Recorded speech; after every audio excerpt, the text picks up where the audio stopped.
Welcome to the AI Hustle Podcast, the podcast where we break down the latest in AI news, tools, and interview experts helping you hustle and do more using AI.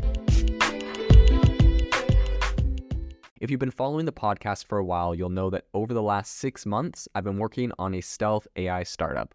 Of the hundreds of projects I've covered, this is the one that I believe has the greatest potential. So today I'm excited to announce AIBox. AIBox is a no-code AI app building platform paired with the App Store for AI that lets you monetize your AI tools. The platform lets you build apps by linking together AI models like ChatGPT, Midjourney, and 11 Labs. Eventually, we'll integrate with software like Gmail, Trello, and Salesforce, so you can use AI to automate every function in your organization. To get notified when we launch and be one of the first to build on the platform, you can join the waitlist at aibox.ai. The link is in the show notes. We are currently raising a seed round of funding. If you're an investor that is focused on disruptive tech, I'd love to tell you more about the platform.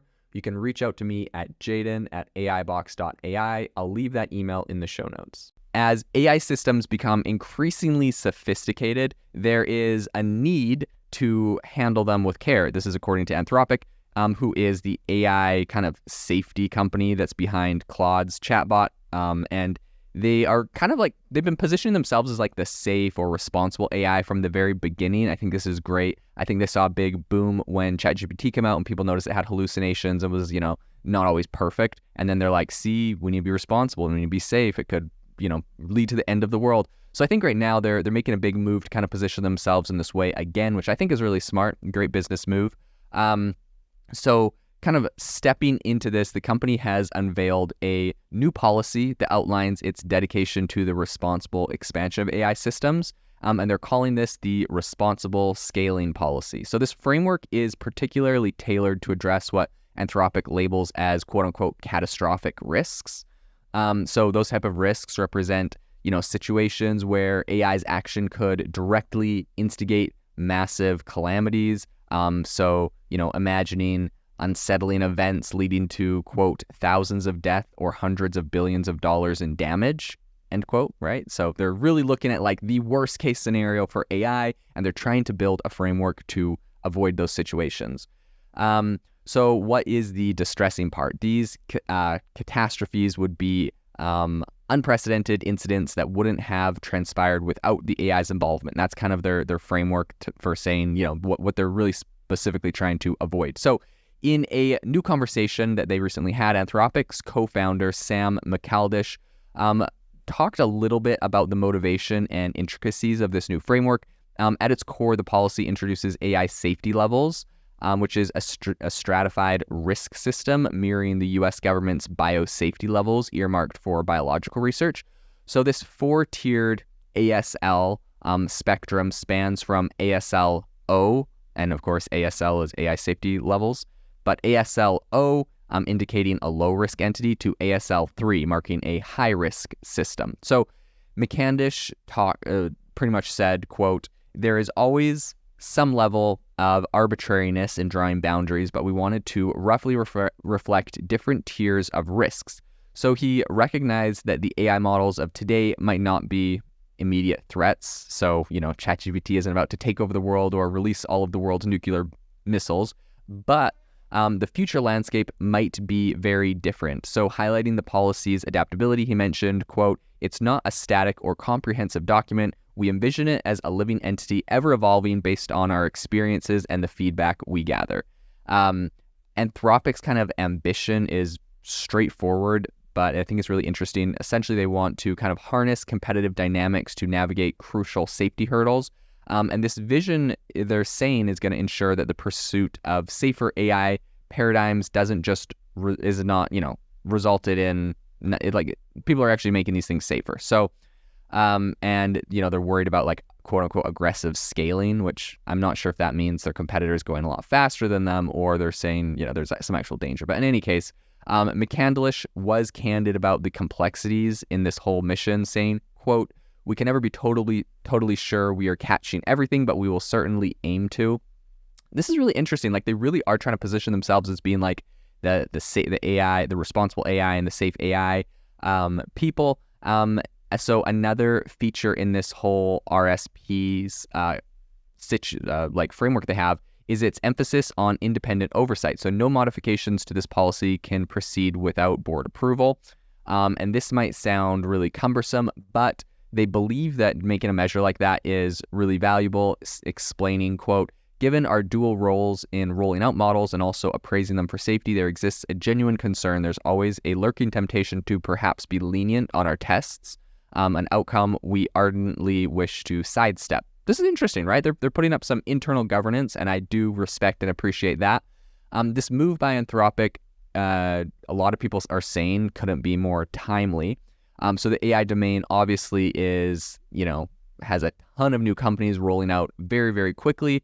And Anthropic, with its roots kind of tracing back to some former members of OpenAI, and of course boosted by substantial investments from tech giants like Google. This is, when they talk about it, they're like, we have substantial investments from tech giants like Google.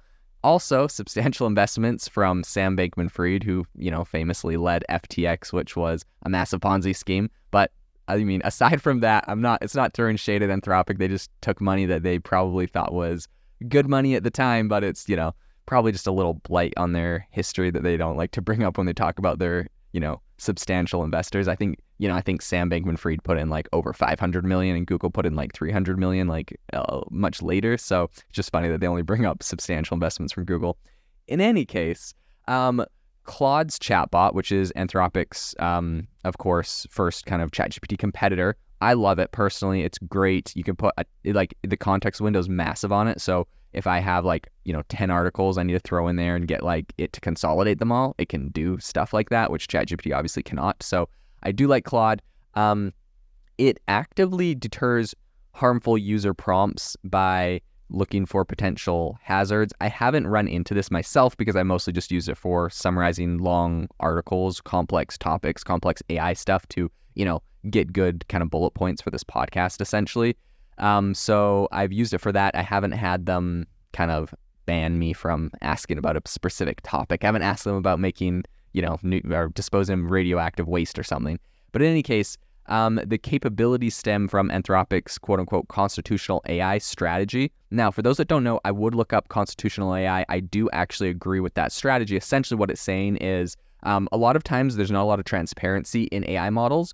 We don't know why OpenAI is, some people call it censoring, some people call it guardrails of different topics, right? You ask it to do something and it's like, sorry, I can't do that. Or sorry, this is not a good topic. Or I don't know. ChatGPT has their own guardrails, right? Their trust and safety team.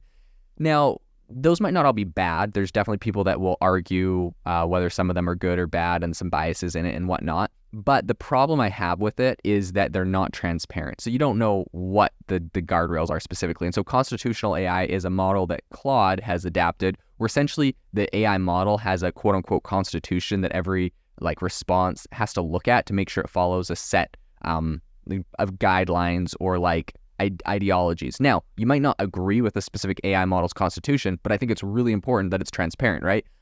I'm thrilled to use an AI model that has a constitution. It might not be exactly one that I love. Maybe there's 1 or 2 points on there I don't like, but at least I know where it's coming from and it's transparent. So I really do appreciate that transparency from different models, because I hate using something and it, feeling like maybe the response it gave me has some sort of bias, not just because of the data, but that the creators or the developers who probably live in San Francisco and have a bunch of ideologies that some of them I agree with and some of them I don't, may have imposed or injected into this thing, and its responses are reflective of that, but I don't know, right? I don't like that kind of algorithmic serving me up of information and me not having transparency. I think everyone wants more transparency in everything. So long story short, constitutional AI, good move by Anthropic. Now, I think a lot of these methodologies employ chain of thought reasoning, which in turn amplifies the transparency and efficiency of AI's decision from a human perspective. With fewer human labels, I think this also paves the way for modeling AI systems that are both ethical and secure. I really do think it pushes it in that direction, which is good. So right now, the emergence of this RSP coupled with research into constitutional AI, I think underpins Anthropic's move and commitment to AI safety. This is the direction that they're looking at. Now, I'm going to put a caveat on this whole thing and say some of the downsides to this, but I really do think they probably have good intentions here.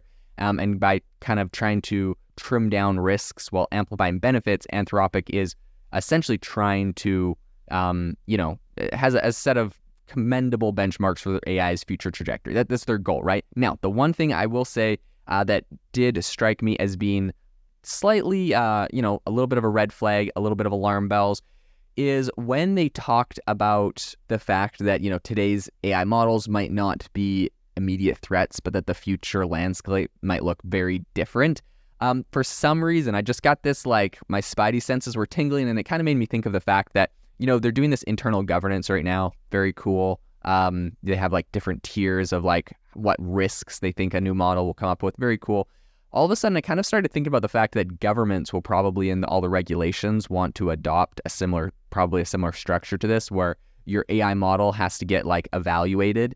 And there's going to be governments all around the world. I don't think this is controversial to say that the Chinese government is going to approve different AI models than America. I mean, this is already happening, but it's just, I don't know, sometimes it feels a little dystopian in America to think that in the future there's going to be these bootlegged models with no safety rails on them that go one way or the other, and the government decides that they're highly dangerous. It's going to be interesting. It's I wonder if you could get in trouble for having a USB thumb drive with some sort of bootleg AI model that's super dangerous on it. Of course, there's hackers that are going to have bad stuff that is probably bad, doing bad things, but it'll be interesting, right? A totally the equivalent of ChatGPT. It's going to be completely open source. The government's going to try to shut it down for X, Y, and Z reason. Maybe it's a Republican in office. Maybe it's a Democrat in office. I don't know, right? People, of course, are going to have their own reasons why they think this thing is going to be bad. It's going to be the bureaucracy of people that we are essentially have not elected as well, right? So all of the different federal agencies are going to want to get involved. These are bureaucrats that no one elected, but they're going to want to try to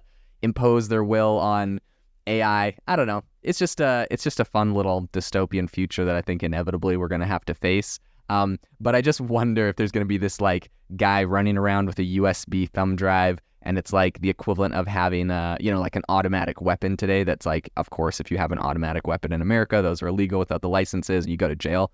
It's you have this thumb drive with this highly dangerous AI model on it, and they the FBI busts into your house and arrests you, pulls you out because of that. Anyways, it's gonna be a fun future. But yeah, so that's the only thing that is my that I'm a little bit skeptical about is when talking about these regulations. Oh, and the whole reason I bring this up is it really the government that feels threatened by maybe an AI model that has the truth about X, Y, and Z topic they don't want you to know? Or is it that right now, OpenAI is the number one lobbyist that's helping to build these laws? Are they going to build laws that say, different AI models are not safe for X, Y, and Z reasons, and they are, and so they, penalize their competitors? That's really what I'd be concerned about. I know I paint a fun dystopian future about where the government's going to chase us down for our thumb drives and AI models, but really in reality, it's probably going to be someone like ChatGPT and other big AI companies that are building regulations, building a regulatory moat right now. That's really what their vision is with regulation. I don't think they're worried about how they're using AI. I think they're just worried that maybe their competitors can catch up and they can build a regulatory moat. So in any case, it'll be interesting to see where this goes. I do think that Anthropic probably has, pure intentions on this right now, but it'll be interesting to see how this plays out in the future. If you are looking for an innovative and creative community of people using ChatGPT, you need to join our ChatGPT creators community. I'll drop a link in the description to this podcast. We'd love to see you there, where we share tips and tricks of what is working in ChatGPT. It's a lot easier than a podcast, as you can see screenshots, you can share and comment on things that are currently working. So if this sounds interesting to you, check out the link in the comment. We'd love to have you in the community. Thanks for joining me on the OpenAI podcast. It would mean the world to me if you would rate this podcast wherever you listen to your podcasts, and I'll see you tomorrow. Thanks for tuning in to the AI Hustle podcast. If you could do us a massive favor, we would really, really appreciate it if you could leave us a review wherever you get your podcasts. This helps people find the podcast. It helps people know this is a good place to go. And we would really, really appreciate it, as it helps us continue to bring on incredible guests and share incredible content for you to listen to.